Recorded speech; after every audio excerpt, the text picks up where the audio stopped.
The United States is pulling personnel out of the Middle East, according to President Donald Trump on Wednesday. Well, they are being moved out because it could be a dangerous place, and we'll see what happens. But we've given notice to move out, and we'll see what happens. United States to pull some troops from Middle East amid Iran tensions. Trump, the United States has a military presence across the major oil-producing region, with bases in Iraq, Kuwait, Qatar, Bahrain, and the United Arab Emirates.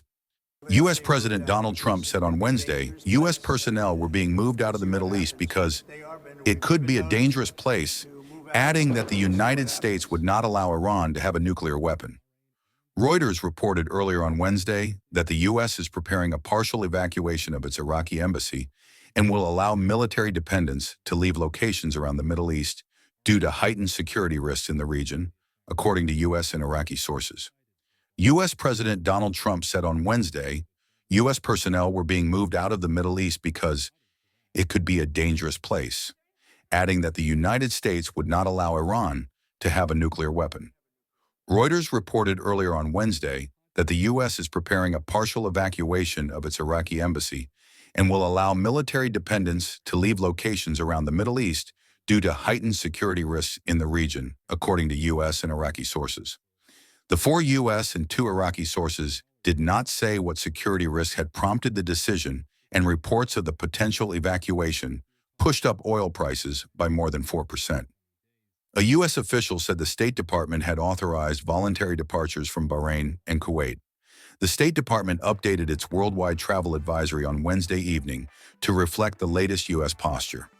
On June 11th, the Department of State ordered the departure of non-emergency U.S. government personnel due to heightened regional tensions, the advisory said.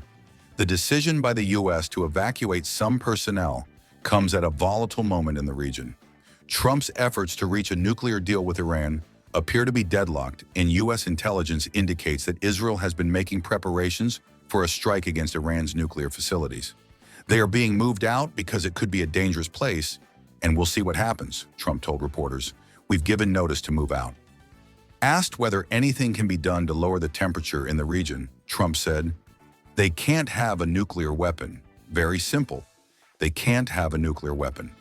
Trump has repeatedly threatened to strike Iran if stuttering talks over its nuclear program fail, and in an interview released earlier on Wednesday, said he was growing less confident that Tehran would agree to stop enriching uranium, a key American demand. Iranian Defense Minister Aziz Nasirzadeh also said on Wednesday that if Iran was subjected to strikes, it would retaliate by hitting U.S. bases in the region. The U.S. Embassy in Kuwait said in a statement on Wednesday that it had not changed its staffing posture and remains fully operational.